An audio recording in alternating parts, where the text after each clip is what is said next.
और मैं ये देख सकता हूँ कि भारत से आज बहुत सारे लोग हमारे साथ हैं और दूसरे देशों से भी बहुत सारे लोग हैं। और हम लोग यहाँ पर अपने जैसे कि परंपरा कहती है कि हम लोग अपने शहर का नाम और अपने देश का नाम लिखते हैं चैट के अंदर, जहां से आप हमारे साथ जुड़े हैं।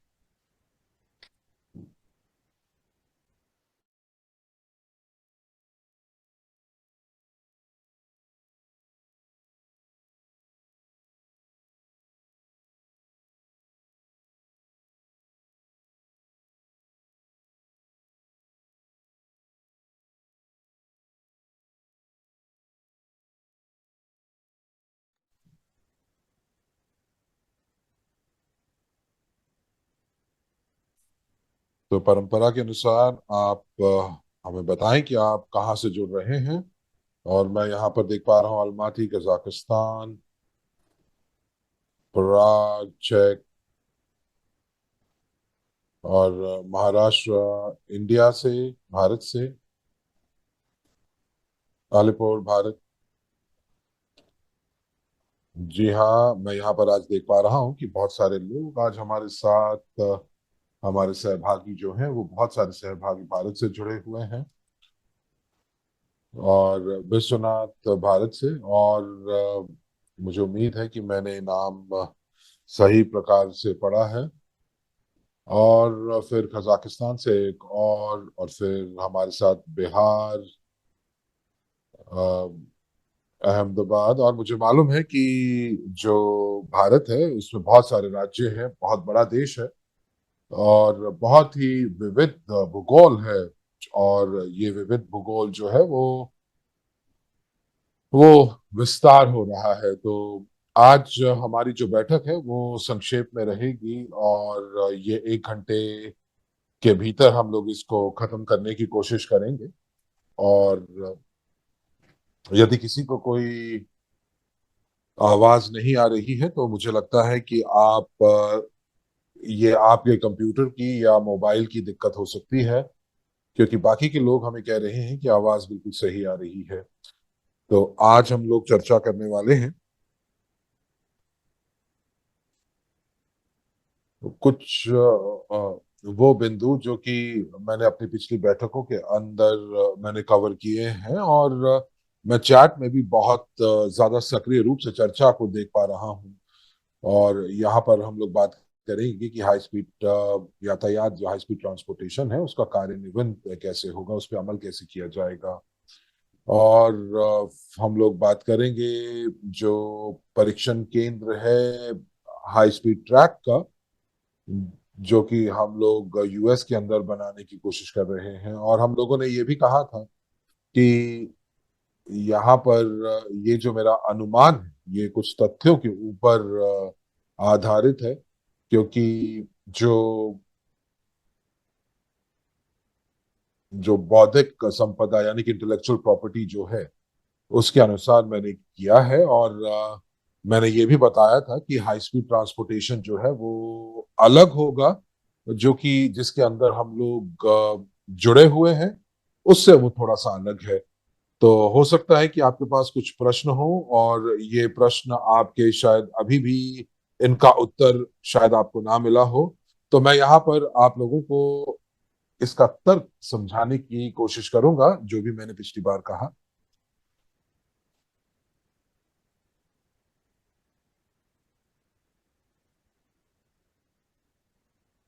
तो मुझे ये बताइए कि आप सबसे पहले मुझे ये बताइए कि आपने पिछली बैठक हमारे साथ जुड़े थे कि नहीं, और आपको हाई स्पीड ट्रांसपोर्टेशन के बारे में बिल्कुल सब कुछ स्पष्ट है।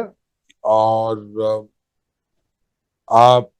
यदि कोई प्रश्न है तो आप उसकी बिल्कुल चिंता मत कीजिए, क्योंकि हम लोग आज उसी विशीर्षक के ऊपर बात करेंगे। और फिर हम लोग हाई स्पीड ट्रांसपोर्टेशन के निवेश के बारे में और स्ट्रिंग ट्रांसपोर्टेशन के निवेश के बारे में, जो कि इस स्थिति में है, उसके ऊपर हम लोग बात करेंगे। उसका क्या प्रसंग है, वो कैसे जुड़ा हुआ है, और वो किस प्रकार से मुनाफा ये हमें दे सकता है, और जो प्रमोशन जो इस समय चल रही है हम लोग किस प्रकार उसका भी फायदा उठा सकते हैं। तो एक बार फिर मैं प्रश्न पूछता हूं। तो आप सभी लोग को स्पष्ट है जो विजन, जो दूरदर्शिता, जो जो जिसके बारे में हम लोगों ने बात की कि हाई स्पीड ट्रांसपोर्टेशन के अंदर हम किस प्रकार से सहभागिता, सहमालिकता प्राप्त कर सकते हैं। और एक एक सहमालिक होना हाई स्पीड ट्रांसपोर्टेशन भविष्य में, ये अपने आप में एक बहुत बड़ी बात है।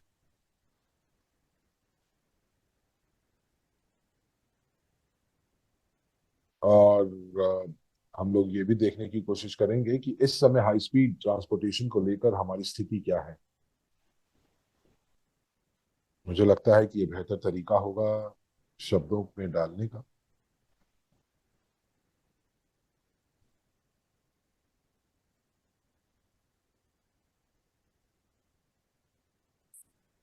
तो सतीश ने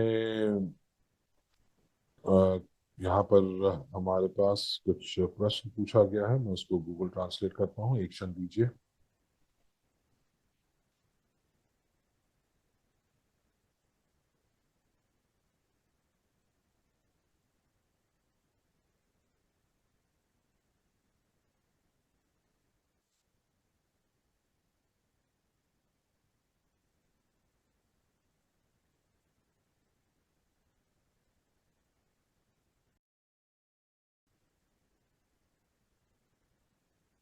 तो सतीश ने हम लोगों को जो है हमें संक्षेप में बताया है कि स्काईवे ग्रुप का जो विकास के जो चरण है उसके बारे में हमने उन्हें हमें बताया है।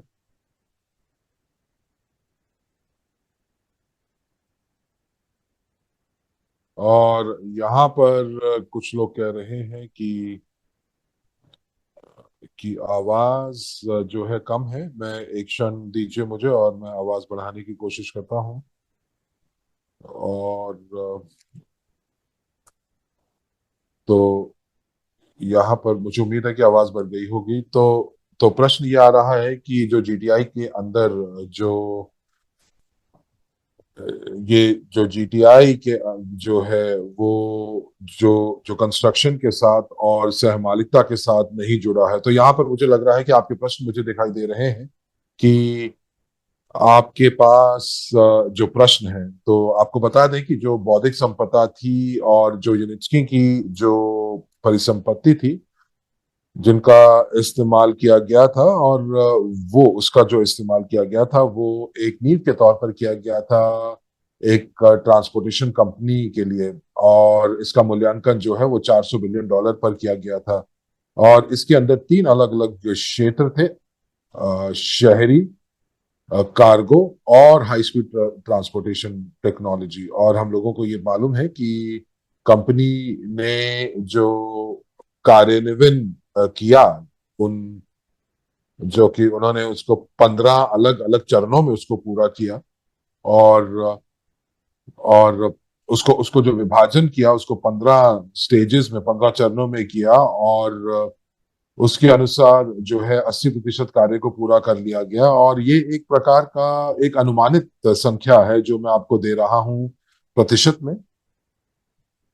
और जो तीन अलग अलग क्षेत्रों की जिसके बारे में हमने बात की, जिसके अंदर इनके अंदर जो काम है वो उसके ऊपर कार्य चल रहा है। और अर्बन ट्रांसपोर्टेशन यानी शहरी परिवहन के ऊपर जो है कार्य जो है वो उसके अंदर काफी चीजें जो है वो आगे बढ़ चुकी हैं। और अब जो है अर्बन और कार्गो ट्रांसपोर्टेशन जो है वो काफी काफी काफी आगे चला, चरणों चरण के हिसाब से काफी आगे चल चुके हैं। और हाई स्पीड ट्रांसपोर्टेशन जो है वो अभी शुरू किया गया है। तो अब हम लोगों ने अब आप मुझे ये बताइए कि पूरे के पूरे समय के अंदर जो स्ट्रिंग ट्रांसपोर्टेशन था उसके अंदर से हमने कितने प्रतिशत जो है हमने कार्यान्वित होता हुआ कार्य को देखा है। और यहाँ पर हम लोग जो है तथ्यों के ऊपर बात करेंगे और कोई भी अनुमान नहीं लगाएंगे, या हम लोग ये नहीं कहेंगे कि भविष्य में क्या हो सकता है। तो ऐसे कौन से तत्व हैं जो हाई स्पीड ट्रांसपोर्टेशन के अंदर जिनको हम लोग देख पा रहे हैं। तो यहाँ पर कोई कह रहा है कि जिन्होंने अपने खुद की आंखों से जिन्होंने देखा हो, या जो हाई स्पीड ट्रांसपोर्टेशन जो है उन्होंने अनुभव किया हो तो मुझे बताएं। तो अलेक्जेंडर कह रहे हैं कि उन्होंने एक प्रोटोटाइप का विनिर्माण किया है जो कि हाई स्पीड ट्रांसपोर्टेशन से जुड़ा हुआ था, और उन्होंने उसको मेल भी किया। और जी हाँ, बिल्कुल, हम लोगों ने जो अभी देखा है वो प्रोटोटाइप ही देखा है। और और पूरे के पूरे जो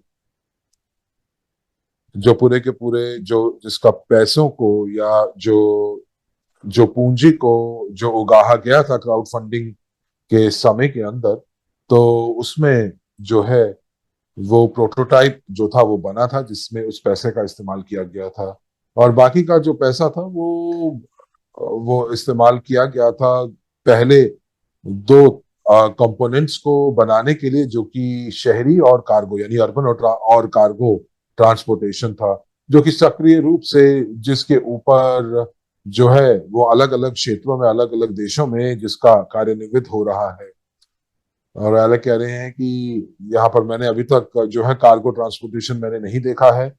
तो आपने देखा नहीं वो कंटेनर्स जो कि एक जगह से दूसरी जगह जा रहे थे, स्ट्रिंग ट्रांसपोर्टेशन शारजा के अंदर, और बहुत सारे परीक्षण इनके ऊपर किए गए हैं। और केवल और केवल यहाँ पर टेक्स्ट और पिक्चर्स नहीं है बल्कि वीडियोस भी हैं, जहां पर ये जो कंटेनर्स हैं, जो कार्गो कंटेनर्स हैं, वो एक जगह से दूसरी जगह ले जाए जा रहे हैं। और कोई कह रहा है कि ये पूरा का पूरा कंटेनर नहीं था। जी नहीं, अलग अलग कंटेनर की प्रक्रियाएं हैं, उनकी अलग अलग किस्में हैं। और ये कंटेनर जो है उनके आकार के ऊपर भी निर्भर करता है। तो जो वीडियो के अंदर आपने जो देखा था वो एक असल कंटेनर था। और उसके बाद दूसरा जो बेलारूस में मारिना गोरका जो पहला कार्गो ट्रांसपोर्टेशन जो था, उसको वहां पर उसका अनावरण किया गया था 4 या 5 साल पहले। और ये एक प्रकार की कार्गो ट्रांसपोर्टेशन सिस्टम का एक ही एक श्रेणी थी जिसको स्ट्रिंग ट्रांसपोर्टेशन टेक्नोलॉजी के माध्यम से उसको चलाया गया था, उसको इसका परीक्षण किया गया था। तो अलग मैं यहाँ से आपकी बात जो है वो उस पर नहीं मानूंगा कि जो कार्गो ट्रांसपोर्टेशन टेक्नोलॉजी है वो वाकई में अब इस समय होती हुई दिखाई दे रही है। और ये इसके ऊपर कोई संदेह नहीं किया जा सकता। तो मैं यहाँ पर अपने विचारों के साथ आगे बढ़ता हूं। अगर हम लोग हाई स्पीड ट्रांसपोर्टेशन सिस्टम की बात करते हैं और साथ ही साथ उसको हम लोग जो जो इम्प्लीमेंटेशन जिसकी है, जो कार्यान्वयन है, उसको उसी स्तर पर लेकर आए जहां पर शहरी और कार्गो ट्रांसपोर्टेशन की जो हम बात कर रहे हैं, और इन दोनों की जो है हमारे पास पहले से ही अलग अलग क्लाइंट से ऑर्डर आ चुका है। तो उसके लिए हम लोगों को कम से कम 25 किलोमीटर का ट्रैक जो है वो बिछाना पड़ेगा। और उसके बाद हम लोगों को अलग तरह के रोलिंग स्टॉक बनाने होंगे। जी हाँ, हमने प्रोटोटाइप्स देखे हैं, वो जो कार्य कर रहे हैं बहुत अच्छे दिखाई देते हैं, लेकिन इनको अभी तक इनका हाई स्पीड पर, तेज गति पर परीक्षण नहीं किया गया है जिसके लिए इनका इस्तेमाल किया जाना है। तो 300 से लेके 500 किलोमीटर प्रति घंटे के हिसाब से। और अभी उसके लिए भी बहुत सारा कार्य करने की आवश्यकता है।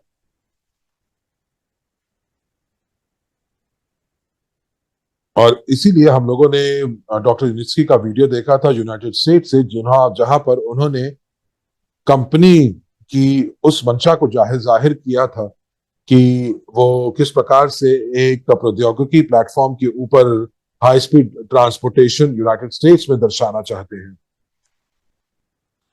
और ये बिल्कुल बिल्कुल तार्किक भी है, बिल्कुल सही बात भी है कि हाई स्पीड ट्रांसपोर्टेशन सिस्टम जो है वो उसकी उसका जो वित्त पोषण है वो क्राउड फंडिंग के माध्यम से ही नहीं, बल्कि इसके अंदर बड़े बड़े जो जो बड़े बड़े निवेशक हैं और संस्थागत निवेशक हैं वो भी आगे आएंगे, और हम लोग इसके अंदर भाग ले सकते हैं।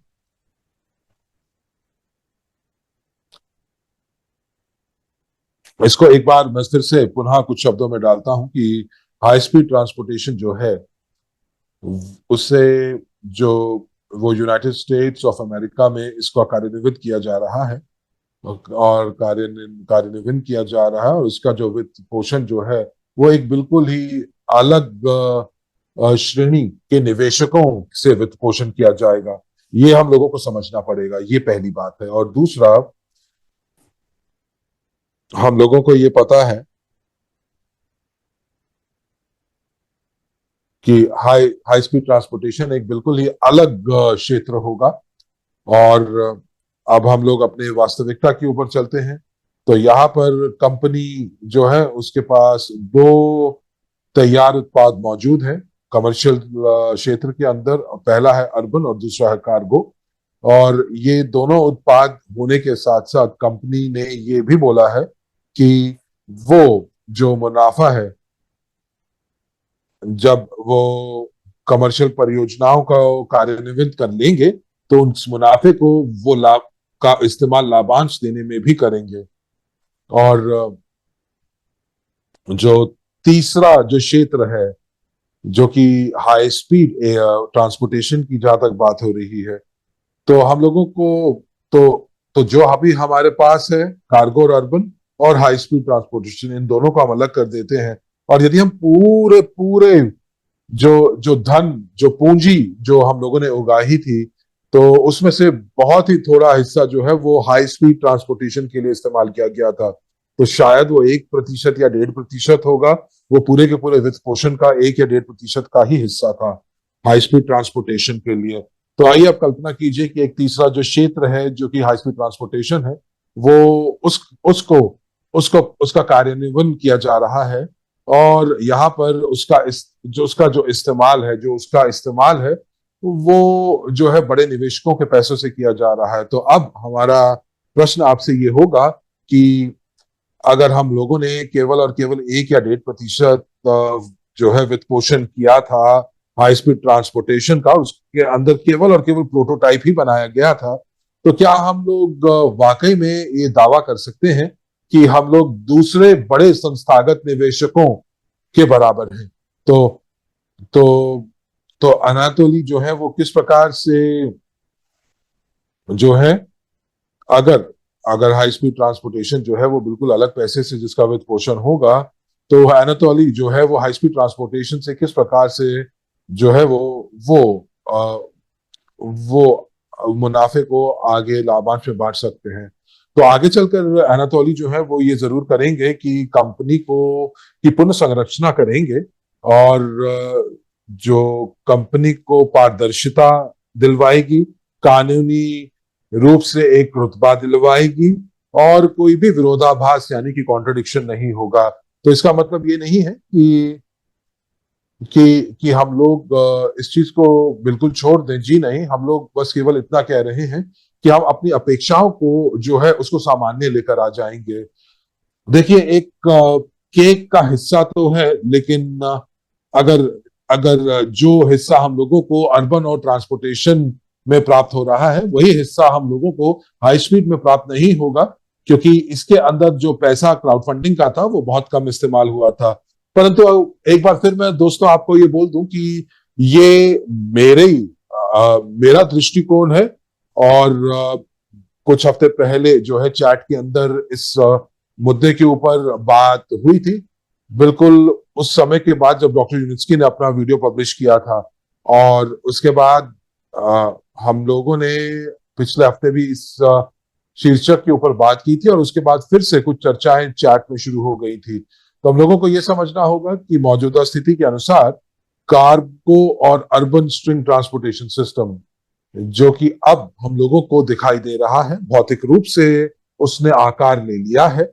और जो हाई स्पीड ट्रांसपोर्टेशन है उसके अंदर हमारा निवेश जो है अभी तक नहीं हुआ है।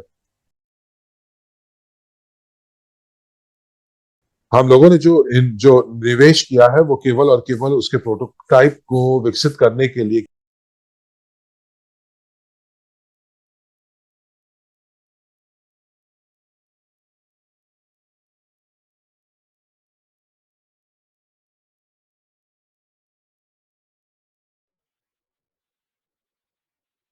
तो मेरे स्पॉन्सर कोई कह रहा है कि मुझे बताया गया था कि 2014 के प्रारंभिक चरणों के अंदर कुछ बड़े निवेशकों ने जो है डॉक्टर यूनिसी को पैसे दिए थे, और उन्होंने मना कर दिया, उन्होंने उस ऑफर को ठुकरा दिया। और मुझे नहीं पता कि जो आप जो बात कर रहे हैं कि वो वाकई प्रासंगिक भी है कि नहीं है। तो परंतु फिर भी बिना कस्टमर्स के जो जो ये ट्रांसपोर्टेशन है, जो यातायात है, वो क्या उसका होना स्वाभाविक होगा? जी नहीं, इसके लिए क्लाइंट्स चाहिए, यात्री चाहिए। तो मैं इतना आपको बता सकता हूं कि बहुत ज्यादा नेगोशिएशंस हुई हैं, बातचीत हुई है। और और ये इस बात पे भी निर्भर करता है कि निवेशकों ने क्या मांग की थी। कुछ निवेशकों को बड़ा हिस्सा चाहिए था कंपनी के अंदर, जो कि हो सकता था कि एनाटोली जो है वो पूरे के पूरे नियंत्रण को खो देते, या पूरी कंपनी का नियंत्रण खो देते। परंतु इस समय आज हम इनके ऊपर चर्चा नहीं कर रहे हैं। तो अलग कह रहे हैं कि जो प्रारंभिक निवेशक हैं उनको लाभांश जो है वो कार्गो और अर्बन ट्रांसपोर्टेशन से लाभांश प्राप्त होगा। जी हाँ, बिल्कुल 100%। और एक छोटा हिस्सा जो है वो हमें हाई स्पीड से भी प्राप्त होगा। चलिए, अब कल्पना करते हैं कि एक बड़ा निवेशक जो है वो बहुत सारे पैसे निवेश करना चाहता है हाई स्पीड ट्रांसपोर्टेशन के अंदर। तो एक निवेशक आता है जो कि बिल्कुल तैयार है, और पूरे के पूरे 100% पैसा जो है हाई स्पीड ट्रांसपोर्टेशन में डालना चाहेगा, ताकि जो है इस सभी के सभी सेवाओं की, यानी कि ट्रैक्स वगैरह की जो चीजें हैं, उन सभी सेवाओं को बनाया जा सके, विनिर्माण किया जाए। तो सारी की सारी चीजें जैसे डिजाइन, प्रमाणीकरण, हाई स्पीड ट्रांसपोर्टेशन के लिए वो पैसा इस्तेमाल किया जाएगा। तो आपको क्या लगता है कि आपको कितना शेयर जो है आपको प्राप्त होना चाहिए हाई स्पीड ट्रांसपोर्टेशन सिस्टम के अंदर? ये पहला प्रश्न है। और दूसरा प्रश्न ये है कि यदि ये निवेशक जो है, जो कि हाई स्पीड ट्रांसपोर्टेशन के अंदर निवेश करना चाहेगा, और हम लोग एक क्राउड फंडिंग के रूप में हम लोगों ने अर्बन और कार्गो ट्रांसपोर्टेशन जो है उसके ऊपर हम लोग कार्य कर चुके हैं, तो क्या वो निवेशक जो है वो कार्गो और अर्बन ट्रांसपोर्टेशन के लाभांश पर हक जता सकता है? आपको क्या लगता है? आप क्या सोचते हैं इसके बारे में? आले कह रहे हैं कि उनको एक बड़ी हिस्सेदारी जो है उनको प्राप्त होगी। बड़ी हिस्सेदारी किस चीज के अंदर? तो मेरा प्रश्न ये है कि एक बड़ा निवेशक जो है, क्या वो दावा कर सकता है कि पिछले 10 सालों में जो भी काम किया गया है उसके ऊपर वो दावा कर सकता है? और इसके अंदर मैं बात कर रहा हूं पिछले 10 सालों में जो अर्बन और कार्गो ट्रांसपोर्टेशन के अंदर जो चीजें हुई हैं। तो वो यहाँ पर कोई कह रहा है कि यहाँ पर कोई भी जो है वो मोनोपोली नहीं होनी चाहिए। तो देखिए, मैं यहाँ पर ये कहना चाहूंगा, यहाँ पर मोनोपोली की बात नहीं हो रही है। कोई कह रहा है कि जो शेयर्स जो है वो पूरे के पूरे स्ट्रिंग ट्रांसपोर्टेशन के हैं। परंतु ये बात बिल्कुल 100% सही नहीं है।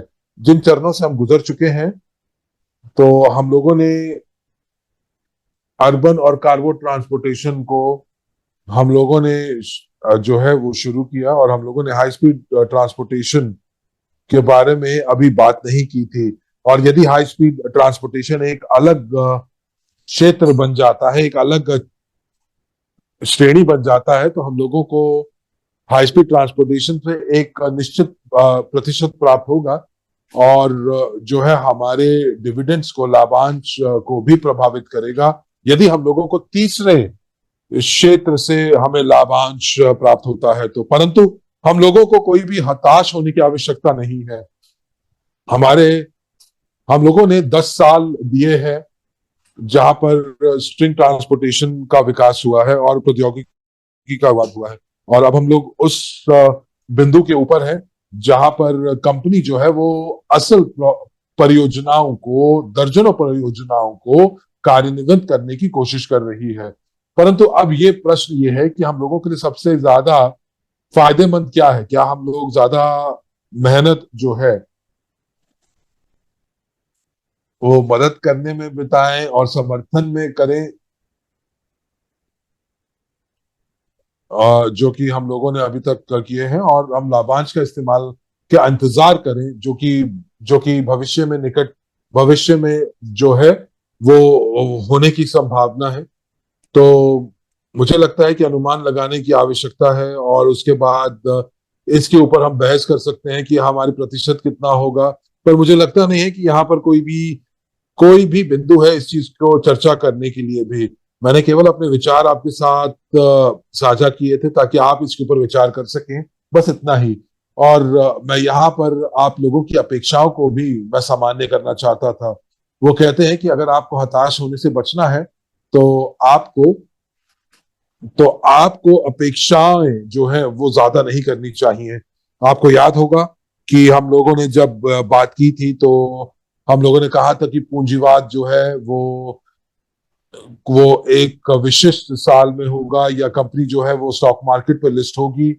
और ये लोग जो थे वो आशा कर रहे थे, और वो नहीं हुआ, तो बहुत लोग जो थे वो नकारात्मक भी हो गए थे। तो मेरी यहाँ पर आपसे सलाह यही होगी कि आप हताश ना हो, नकारात्मक ना मत सोचें, और कोशिश करें कि जो मैं सोच रहा हूं, जो मेरी समझ है, आप उसको अपनाने की कोशिश करें, और आने वाले भविष्य में किस प्रकार से चीजें बदलेंगी। और इसीलिए मैं अपनी जो दृष्टिकोण है वो आपके साथ साझा कर रहा हूं।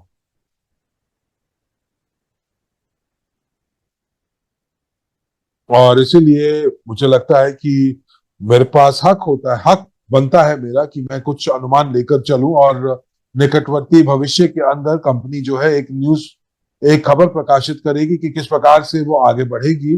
और ये भी समझ होगी कि किस प्रकार से हाई स्पीड टेक्नोलॉजी जो है वो कार्यान्वित की जाएगी, और और जिस प्रकार से अनितरी इसके ऊपर कार्य करना चाहते हैं। तो ये हमारी समझ एक बनी हुई है, और डॉक्टर यूनिस्की जो है उसके ऊपर जिद नहीं करेंगे। लेकिन अगर हम क्राउड फंडिंग की बात करें, और जो चीजें जो हमारे क्लाइंट्स के साथ जुड़ी हुई हैं हमारे प्लेटफॉर्म के ऊपर, तो मुझे बहुत खुशी है कि उस चीज को देखने में, अपनी जिम्मेवारी निभाने में। और मैंने ये पिछली बार भी कहा था, और इस बार भी यही कहूंगा कि जब मैंने पिछली बार ये बात की थी तो बहुत सारे प्रश्न जो थे वो उठ खड़े हुए थे। और इसीलिए आज मैं आप लोगों को बताना चाह रहा हूं कि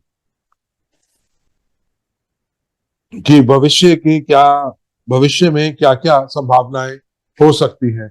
तो दोस्तों, कुछ लोगों के पास अभी भी प्रश्न होंगे, और सारी की सारी चीजें स्पष्ट नहीं होंगी, परंतु मुझे लगता है कि कंपनी से एक आधिकारिक उद्धरण की आवश्यकता है, एक ऑफिशियल स्टेटमेंट की आवश्यकता है। और जब एक बार वो आ जाएगी तो बहुत सारे प्रश्नों का उत्तर आपको दिया जाएगा। तो हम लोग यहाँ पर कुछ चर्चा करेंगे, और मुझे उम्मीद है कि इस प्रक्रिया से आप सभी लोग सहमत होंगे। हम लोग यहाँ पर कुछ अटकलें लगा सकते हैं, और देखेंगे कि किस प्रकार से जो प्रक्रियाएं हैं वो आगे आकार लेंगी। लेकिन एक आधिकारिक स्टेटमेंट का इंतजार कर लेते हैं कंपनी से, और एक बार फिर इस शीर्षक के ऊपर हम लोग बात करेंगे।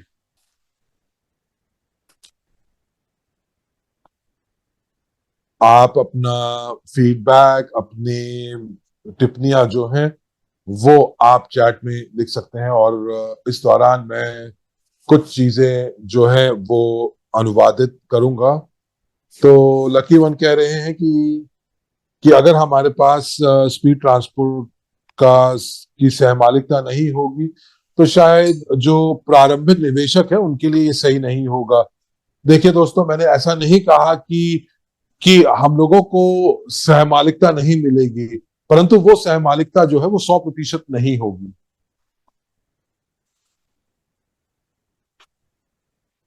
हम लोग 100% मालिक, जिस प्रकार से हम लोग जो 100% जो है वो कार्गो और अर्बन ट्रांसपोर्टेशन के ऊपर भी हम अपना पूरा का पूरी सहमालिकता नहीं कर सकते हैं।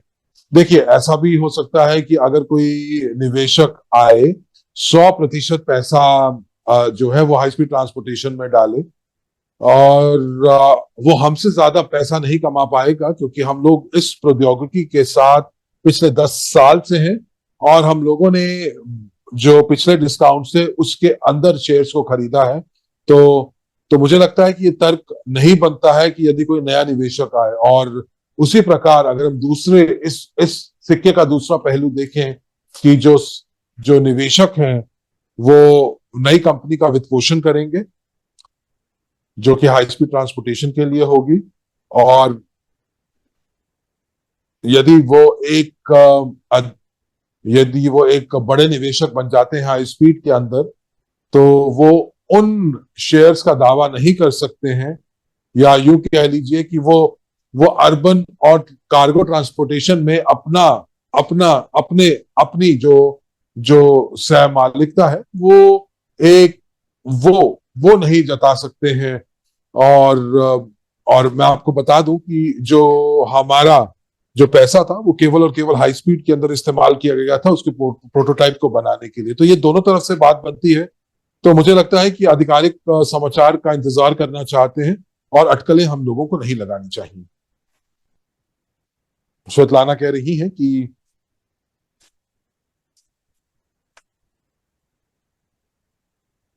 मैक्सिम आप बहुत सारे शब्दों का इस्तेमाल करते हैं और आप कभी भी स्पष्टता से नहीं बताते हैं।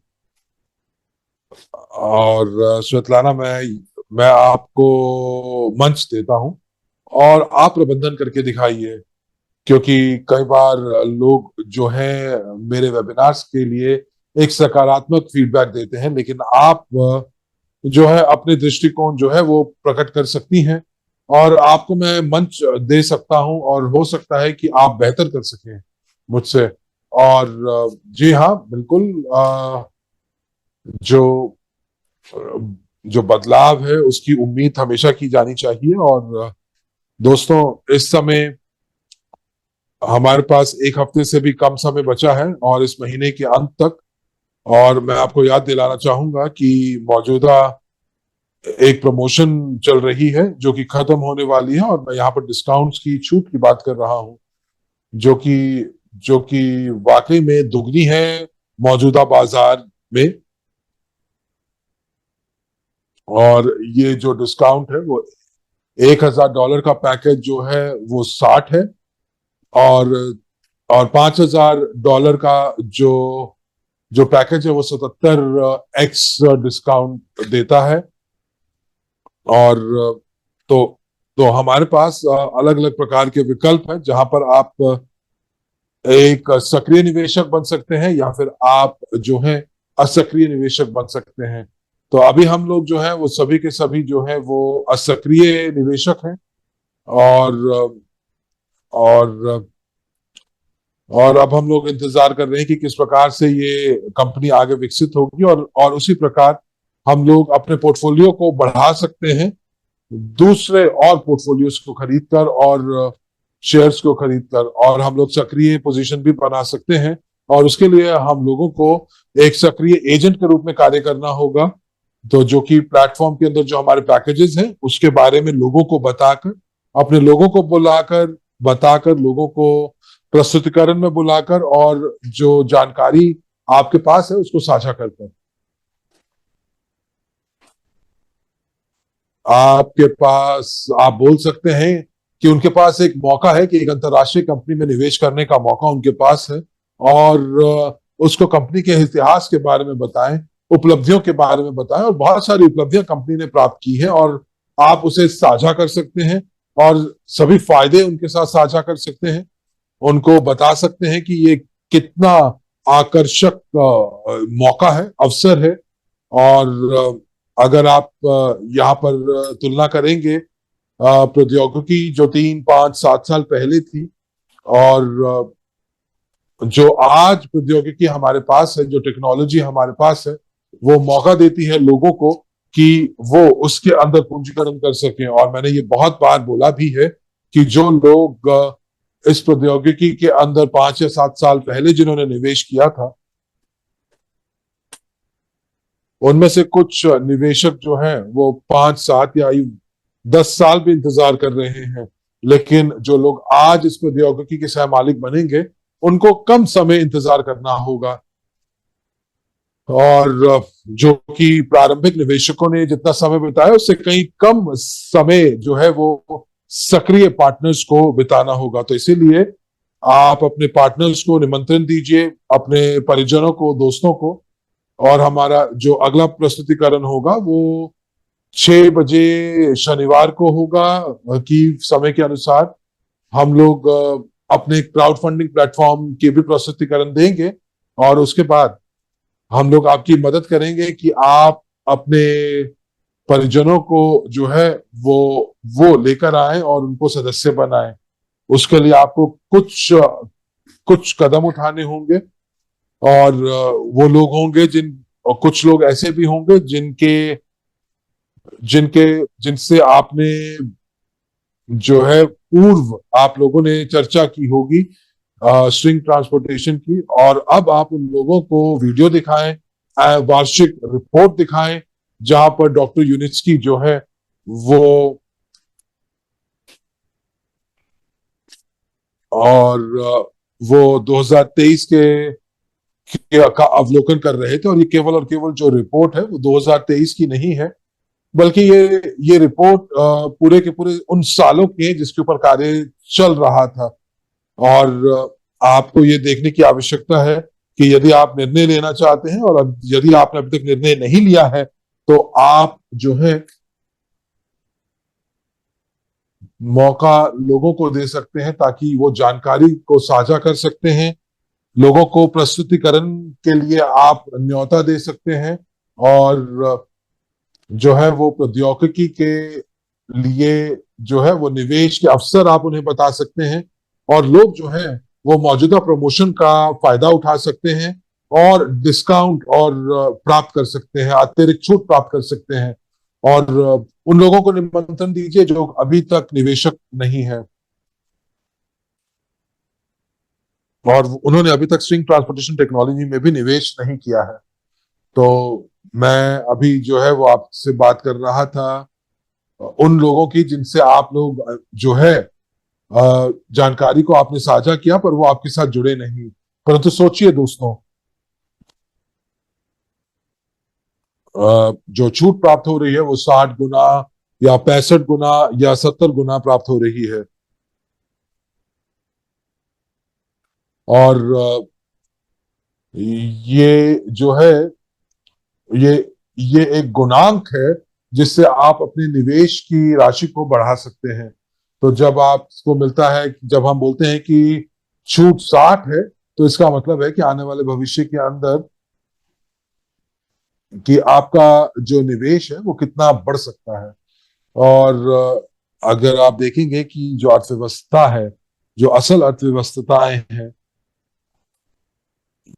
उसमें बहुत ज्यादा नियोजित निवेश की परियोजनाएं मौजूद नहीं है।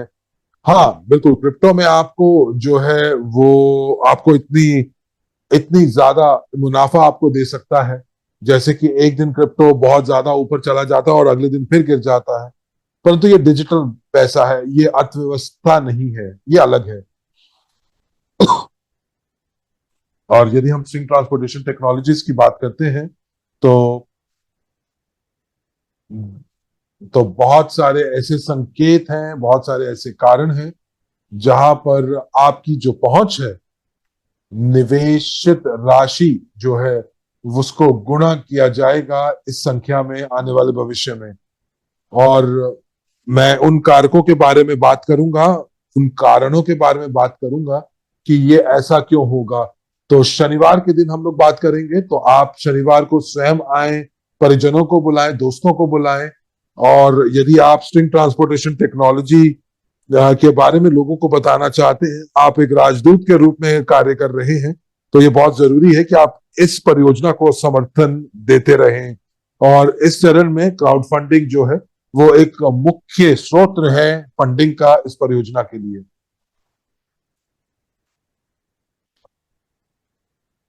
जो प्रबंधक हैं उनको भी जो है उनको उनको भी उपलब्धता उनको उनको भी उपलक्षता देनी चाहिए। और अब कंपनी जो है वो कोशिश कर रही है कि सतत रूप से मुनाफा प्राप्त हो सके। और और ये हमारे बिना नहीं हो सकता था।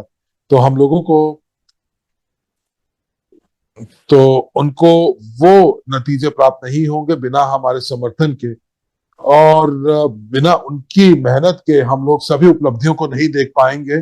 और एक मौका पूंजीकरण का वो हमारे हाथ से चला जाएगा। तो इसीलिए दोस्तों, आप जितने लोगों को आप इनवाइट करना चाहते हैं शनिवार की बैठक के लिए, ताकि हम लोग जो है एक टीम के रूप में काम कर सकें, और महीने के अंत तक हम लोग जो मौजूदा प्रमोशन चल रही है उसका पूरे रूप से फायदा उठा सकें। और ये जो प्रमोशन है वो 31 जुलाई तक है। तो जैसा कि मैंने दोस्तों कहा कि ये जो बैठक है ये बहुत ही छोटी होगी। तो बहुत बहुत धन्यवाद है आपका। और जो लोग मुझे सुनना चाहते थे और समझना चाहते थे कि मैं क्या कहना चाह रहा था, उन्होंने मुझे सुना और समझा। तो एक बार फिर से सारांश में बात करते हैं। तो हाई स्पीड ट्रांसपोर्टेशन जो है उसके कार्यान्वित के लिए और उसके विकास के लिए तो कंपनी जो है एक आधिकारिक खबर प्रकाशित करेगी।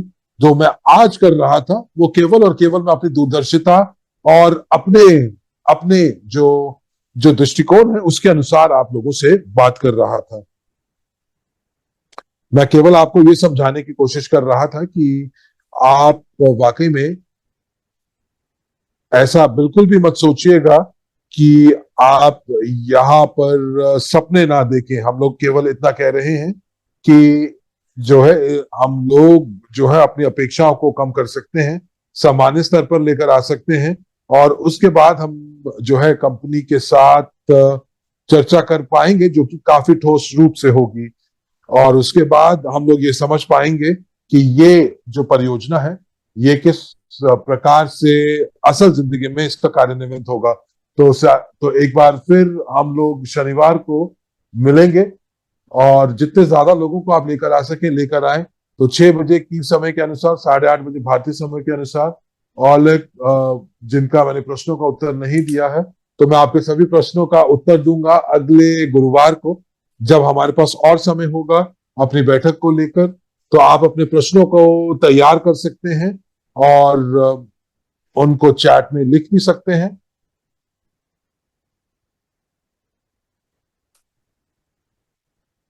आप निसंदेह रूप से जो है आप ये प्रश्न लिख सकते हैं और YouTube पर भी पूछ सकते हैं। और सपोर्ट टीम आपके प्रश्नों को मिटाएगी नहीं जब तक आप अपनी सीमा में रहते हैं, दूसरे लोगों के ऊपर कीचड़ नहीं उछालते हैं। और आज की जो बैठक थी वो केवल और केवल मुख्य प्रश्न का उत्तर देने के लिए थी, और मुख्य प्रश्न का उत्तर ये था हाई स्पीड ट्रांसपोर्टेशन का, और इसीलिए ये आज मुख्य शीर्षक था। तो यहाँ पर कोई पूछ रहा है कि चैट कहाँ पर है। हमारे पास टेलीग्राम चैनल है, उसमें 10,000 से ज्यादा लोग हमारे साथ हैं, और वहां पर आप चैट कर सकते हैं। और उसके अंदर हजारों पार्टिसिपेंट्स वहां पर मौजूद हैं। आप टेलीग्राम चैनल का, रुसलान क्या आप लिंक दे सकते हैं, और अरीना आप उस लिंक को अनुसरण कर सकते हैं, सब्सक्राइब कर सकते हैं, और अपने प्रश्न जो है अपने टेलीग्राम चैट के ऊपर डाल सकते हैं। अनातोली कह रहे हैं कि यहाँ पर कोई जो है वो जीटीआई निवेशकों के बारे में नहीं सोच रहा है। और देखिए, यहाँ पर सोचने की आवश्यकता नहीं है, क्योंकि अभी तक जो हमारी दिलचस्पी है, जो इंटरेस्ट है, वो उसको उसकी अवहेलना अभी तक नहीं की गई है। मैं केवल इतना कह रहा हूं कि भविष्य के अंदर जो हाई स्पीड ट्रांसपोर्टेशन है उसका कार्यान्वयन करने के बाद जो कंपनी है वो पुनः संरचित होगी, और आपको इसको जो है शांतिपूर्वक आपको लेना चाहिए। और जो भी नतीजे या जो भी निर्णय लिए जाएंगे वो निवेशकों के हित में होंगे। तो यहाँ पर मैं कुछ शब्द कहना चाहूंगा। तो हम लोगों ने मिलकर हम लोगों ने बड़े बड़े नतीजे प्राप्त किए हैं, और एक बड़े समुदाय के रूप में हम काफी आगे बढ़ चुके हैं। क्राउड फंडिंग का हम लोगों ने सहारा लिया, और हम लोगों ने मदद की उस प्रौद्योगिकी को कार्यान्वित करने की, जो कि पूरे के पूरे एक एक एक अर्थव्यवस्था के क्षेत्र, एक उद्योग को बढ़ावा दे सकती है, जो कि है यातायात। उसके बाद जो है जो दो कमर्शियल उत्पाद जिनका उत्पादन किया गया है निवेशकों के पैसों से, वो अब बाजार में उतरने की तैयारी पर है। और यूनिट्सकी की टीम जिसके ऊपर कार्य कर रही है, हमारे पास वो उत्पाद मौजूद है, और अब वो है वो जो है वो आगे बढ़ रहे हैं। और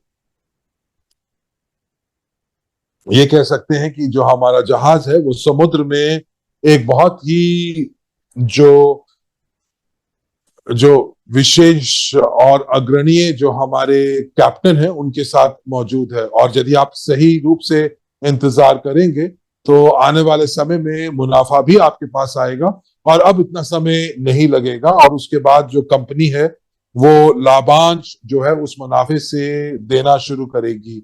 और याद रखिएगा कि अलग अलग देशों के अंदर कंपनी, हमारे जो निवेशक हैं वो अलग अलग देशों में बैठे हुए हैं, और यदि कंपनी को अब जो लाभांश देना है इन सभी निवेशकों को पूरे के पूरे विश्व में, तो एक नई संरचना की आवश्यकता है, एक कानूनी ढांचे की आवश्यकता है, जहां पर ये सारे का सारा मुनाफा जो है एक लाभांश के रूप में सभी के पास पहुंच सके। ये पहली बात है। दूसरी बात, ये कंपनी अभी सार्वजनिक नहीं हो रही है, पब्लिक नहीं हो रही है,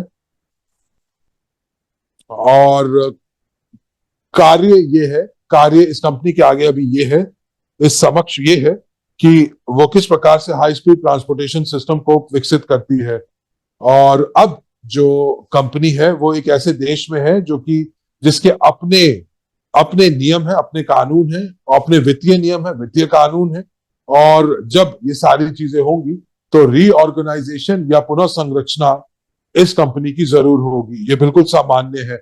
और जब ये प्रक्रिया शुरू होगी तब उस समय कार्य ये होगा कि सही रूप से जो जो शेयर्स है उसको बांटा जाएगा उन निवेशकों के रूप में कि किस प्रकार से उन्होंने जो जो समय है आपने इनके साथ बिताया है। और मुझे पूरा विश्वास है कि डॉक्टर यूनिट्स्की जो है अपने वायदे को तोड़ेंगे नहीं जो उन्होंने निवेशकों के साथ किया था।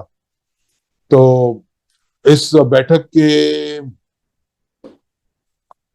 की शुरुआत में मुझे लग रहा था कि मैं आपसे क्या बोलूंगा, और मैंने कहीं ना कहीं अपने विचारों को खो दिया था, परंतु अब जो है मुझे उम्मीद है कि इस बैठक के अंत में मैंने आप लोगों को वो बिंदु बता दिए, वो चीजें जो है उनको संवाद मैंने आपके साथ किया जो मैं आपको बताना चाह रहा था।